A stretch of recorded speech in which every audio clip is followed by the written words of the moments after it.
Selamat pagi, ibu-ibu guru semuanya. Pada Selamat pagi, Pak. ya, selamat pagi. Pada sesi pertama kali ini kita akan melakukan latihan. Kain panjang. Nah, kemudian yang berperan sebagai coach adalah Ibu Emi, yang berperan sebagai klien atau coach adalah Ibu Minarni, dan yang berperan sebagai supervisor adalah saya sendiri, Inengah Boy Wirawan. Baik, Bapak Ibu, kita akan segera mulai kegiatan ini. Selamat pagi, Ibu Emi. Apa kabar hari ini? Selamat pagi, Pak. Alhamdulillah kabar baik. Baik, Bu Emi. Seperti kesepakatan kita kemarin, saya akan melakukan kegiatan pra-supervisi terhadap Ibu. Nah, bagaimana Bu Emi sudah siap dengan kegiatan ini? Insya Allah sudah siap, Pak. Baik, Bu. Yang saya ingin tanyakan kepada Ibu Emi, eh, saya bisa membantu mengembangkan kompetensi bagian yang mana dalam kemampuan supervisi berbasis coaching ini, Bu? Mungkin saya rencana aksi, Pak. Di bagian rencana aksi. Aksi. Baik, Bu. Nah, eh, di rencana aksi ini nanti, Ibu, eh, aksi apa yang lebih detail lagi yang akan Ibu lakukan ketika kegiatan coaching nanti dengan rekan sejawat Ibu?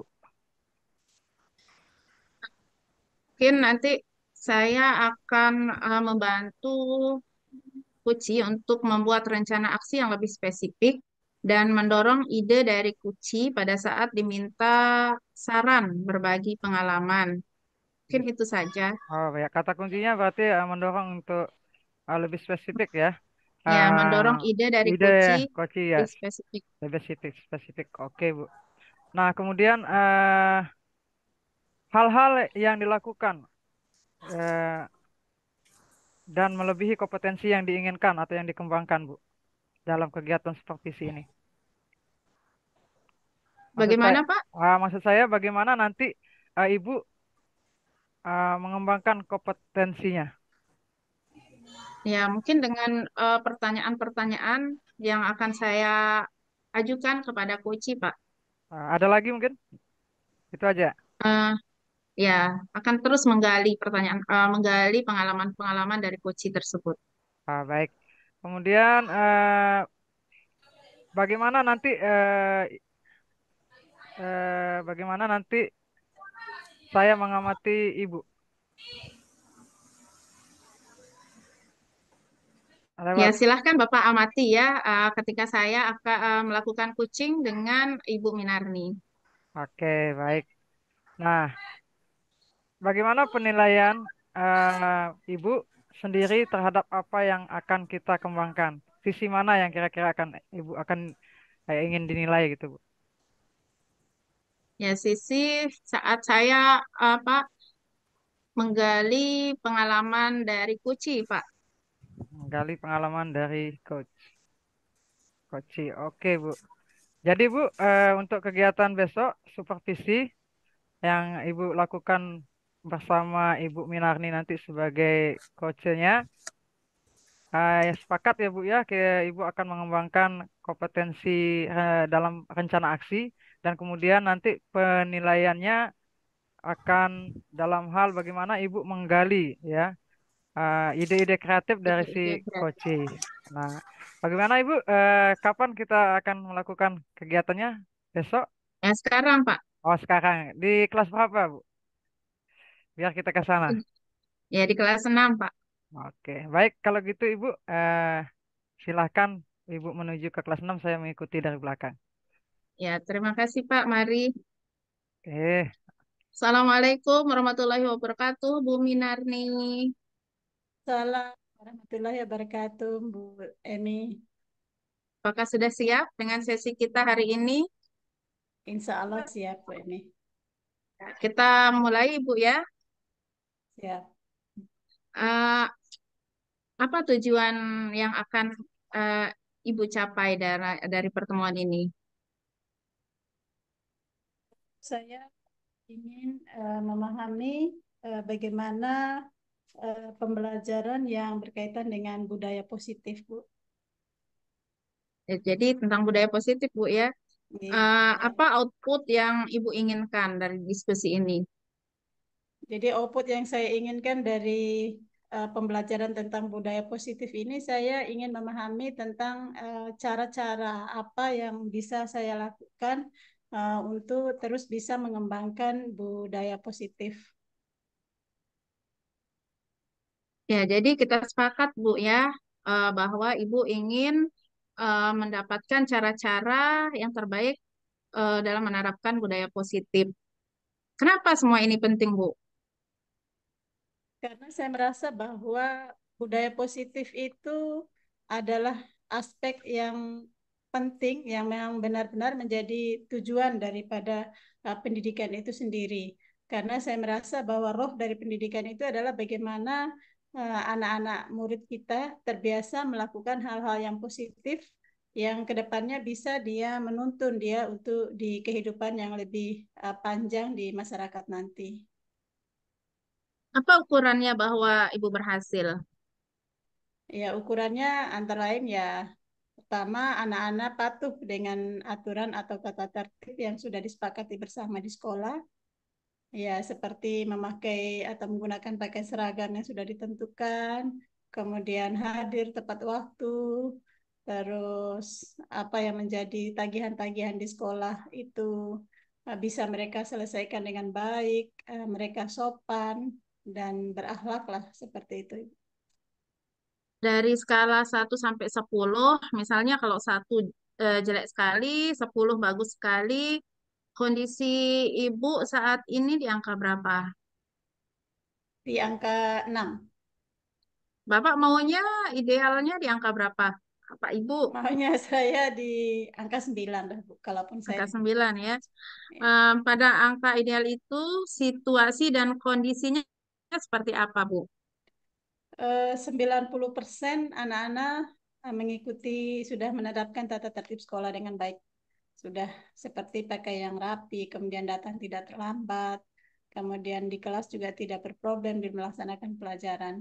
Seperti itu, Bu. Agar angkanya 10, apa yang kurang? Astagfirullah. Saya Agar angkanya 9, apa yang kurang, Bu? Eh, mungkin pertama kemampuan saya di dalam eh, memprogramkan atau melaksanakan eh, budaya-budaya positif di sekolah seperti menginternalisasikannya dalam proses pembelajaran mungkin saya belum maksimal. Kemudian yang kedua, kemampuan saya berkolaborasi dengan teman-teman di sekolah untuk mewujudkan program budaya positif. Kemudian tentu yang ketiga adalah saya merasa komunikasi saya dengan orang tua masih kurang. Coba urutkan dari yang paling penting, Bu ya. 1 apa, 2 apa, 3 apa dari yang 3 faktor yang Ibu sebutkan tadi. Ya, kalau yang paling penting sih pertama ya saya asah kemampuan saya. Jadi kemampuan saya Satu. untuk mengelola pembelajaran itu, kemudian yang kedua kolaborasi sama teman-teman, dan yang ketiga kerjasama dengan orang tua.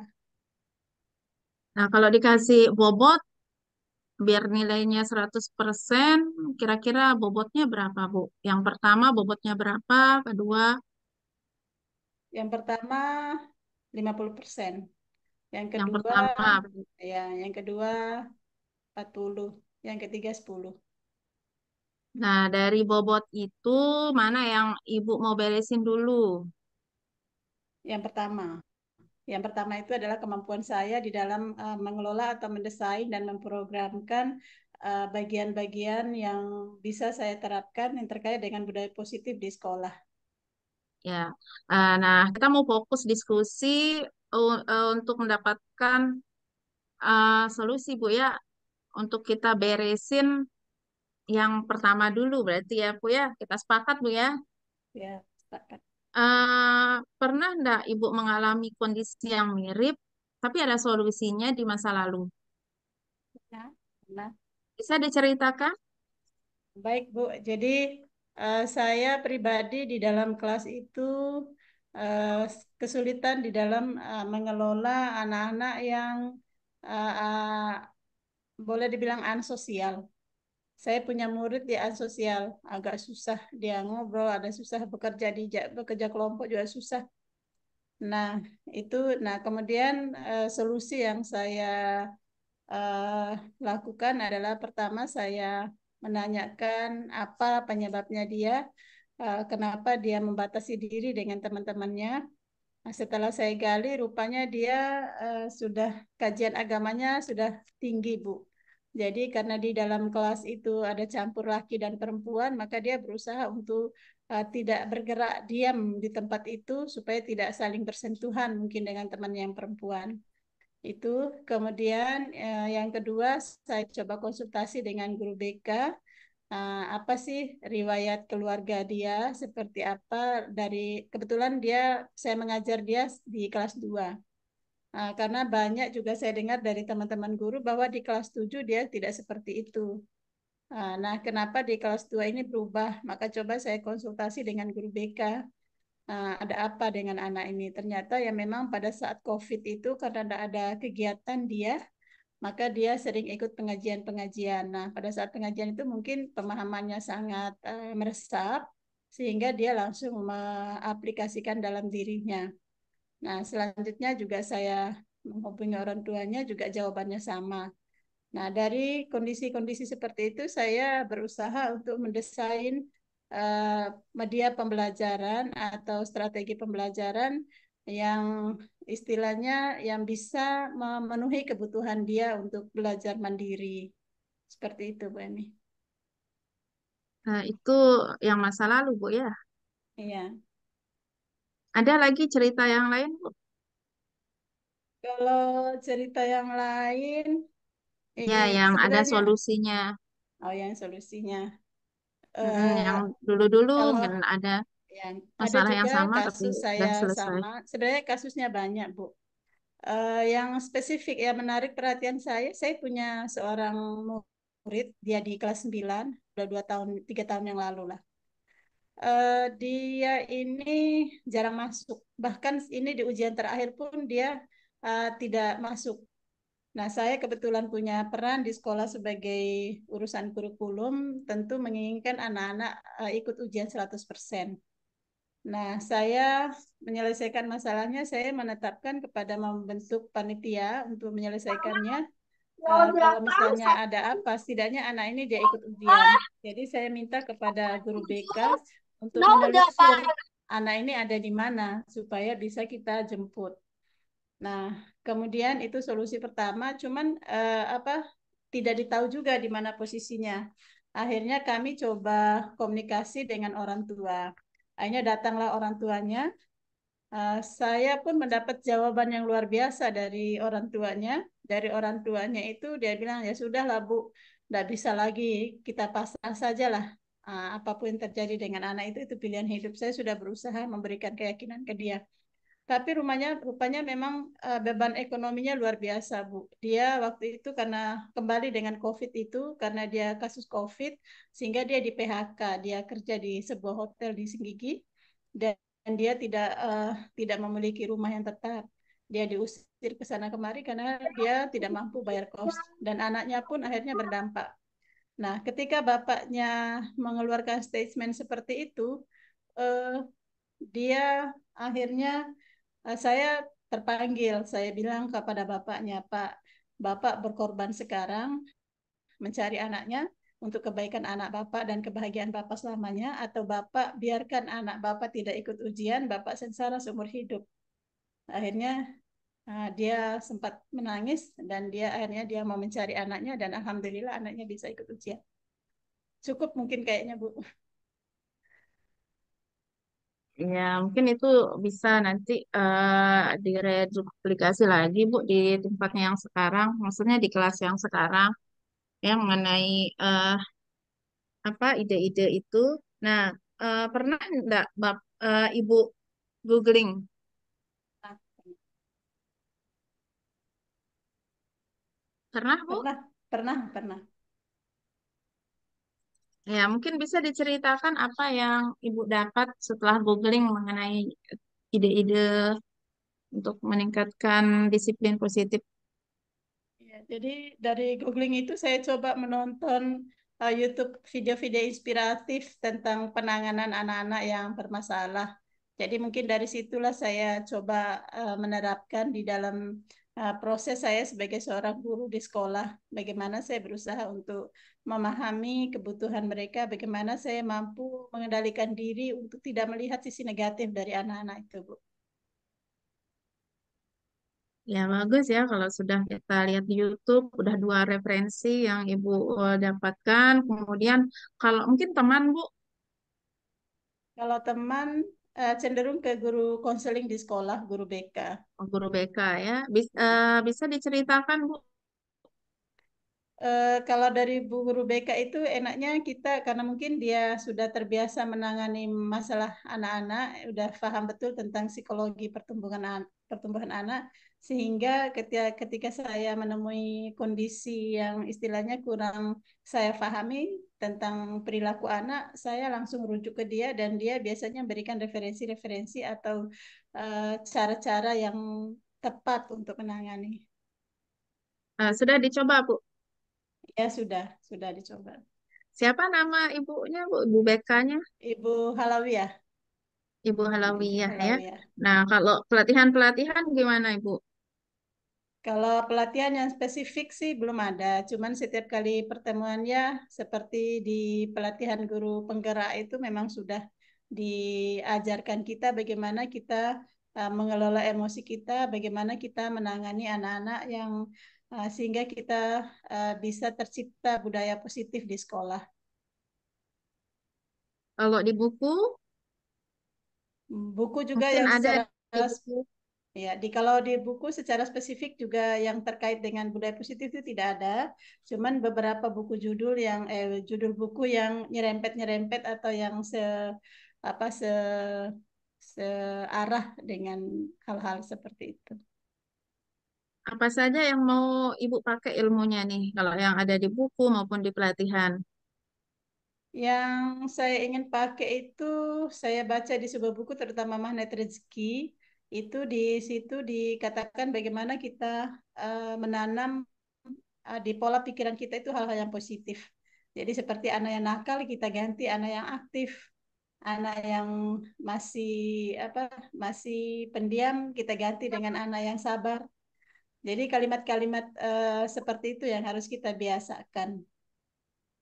Iya, Ibu. Jadi berdasarkan pembicaraan kita di atas ya, yang tadi Ibu sudah googling, nonton di YouTube, ada teman Ibu juga ya, yang guru BK, kemudian ikut pelatihan guru penggerak, ada di buku juga dibaca. Nah, dari pengalaman-pengalaman tadi, kira-kira apa nih ide-ide baru yang bisa Ibu, yang akan Ibu terapkan? Baik, jadi dari proses ini yang saya terapkan, mungkin kayaknya saya harus buat schedule deh. Sarah harus Eh, buat schedule atau program kerja saya dan saya membuat pemetaan. Nah, kalau anak yang karakternya seperti ini, kira-kira penyebabnya apa, lalu solusi yang bisa saya lakukan untuk melakukan penanganannya itu seperti apa. Sehingga ketika saya menghadapi anak-anak yang seperti apa yang saya gambarkan itu, saya tidak lagi kelabakan di dalam menanganinya, tetapi saya sudah punya pedoman. Tuh, Bu. ada lagi, Bu? Itu kemudian kayaknya saya harus meningkatkan kerjasama dengan teman-teman semua supaya apa yang menjadi program positif saya itu bisa satu visi atau sefrekuensi dengan teman-teman. Apalagi, Bu? Dukungan orang tua kayaknya. Saya harus menjalin hubungan kerjasama orang tua untuk ikut memantau bagaimana aktivitas anaknya di rumah sebagai sebagai pengawal kita untuk melihat sejauh mana perubahan dari budaya positif yang sudah kita terapkan di sekolah. Ada lagi? Kayaknya sudah cukup deh, Bu. Cukup ya. Mungkin Ibu coba nih buat urutan mana yang akan duluan Ibu kerjakan. Yang kesatunya apa? Yang pertama apa dulu Ibu mau kerjain? Yang kedua apa? Yang ketiga apa? Yang pertama schedule deh. Yang Schedule pertama ya schedule. atau pedoman kerja saya. Yang kedua berbagi sama teman-teman, mengajak mereka untuk memahami tentang visi budaya positif ini. Kemudian yang ketiga bekerja sama dengan orang tua. Mungkin ini ide Ibu ini bagus sekali, Bu ya. Cuman saya ini mau tanya apa sih maksudnya, maksud Ibu loh tentang budaya positif tadi itu maksudnya apa ya? Bisa Ibu jelaskan lebih detail lagi tentang budaya positif? Ya, oke Bu. Jadi Budaya budaya positif yang akan ini Ibu tanamkan. iya, jadi budaya itu kan asal katanya budi dan daya. Jadi hasil cipta rasa dan karsa dari akal pikiran manusia. Jadi bagaimana anak-anak itu memiliki sikap yang bernilai positif, bernilai baik bukan untuk hasil penilaian dirinya, tetapi juga hasil penilaian semua orang bahwa apa yang dilakukan itu adalah baik. Nah, itu yang saya ingin kembangkan di sekolah sehingga apapun yang dia ucapkan, apapun yang dia lakukan itu bernilai positif, bermanfaat untuk dirinya dan untuk orang lain, tidak menyakiti ataupun tidak merugikan orang lain. Seperti itu, Bu. Ya, bagus sekali Ibu. Kapan nih rencana Ibu mau mengerjakannya? Hari apa? Karena ya sekarang kan saya sedang mengikuti pelatihan, Bu. Jadi kebetulan sekarang saya sedang mengikuti pelatihan. Jadi mungkin hari Senin itu sudah agak free. Kebetulan ada jam saya di kelas A dan kelas B, kelas 8A, 8B, dan ada tiga kelas 8C. Ya mungkin belum maksimal secara keseluruhannya, mungkin satu kelas saya pelan-pelan untuk menerapkan. Jadi hari Senin, Bu, di jam Hari Senin mulai Bu ya, pertama. Ya. di jam pertama. Apa saja yang harus dipersiapkan? Ya, tentu saya persiapkan karena saya di kelas, jadi saya akan mempersiapkan perangkat ngajar saya, LKPD saya untuk yang saya desain bagaimana supaya nilai-nilai positif tadi itu terinternalisasi di dalam perangkat itu. Jadi saya menyiapkan perangkat, lembar observasi saya tentang sikapnya, baik itu sikap sosial maupun sikap spiritual dan lembaran observasi pengetahuan dan keterampilannya, Bu. Siapa saja yang mau diajak untuk membantu Ibu dalam hal ini? Ya, terima kasih Bu. Jadi yang saya tentu yang membantu adalah murid saya. Murid saya karena mereka adalah sebagai sasaran observasi saya. Kemudian saya akan meminta teman saya namanya Ibu Dr. Ada Karyatna, dia guru IPS. Jadi memang biasa kami untuk saling mengamati proses belajar di kelas untuk melihat apakah semua yang saya programkan di RPP itu sudah terlaksana atau belum. Apa kira-kira kunci suksesnya Ibu nih? Kunci sukses anak-anak sudah terbiasa melaksanakan hal-hal positif. Ada yang bisa saya bantu Bu? Banyak, Bu. Jadi terima kasih hari ini sudah menggali pikiran saya, menggali rasa saya. Tentu dari penggalian ini saya apa jadi pemantik, Bu. Jadi pemantik saya untuk melaksanakan hal positif. Kita mau mulai.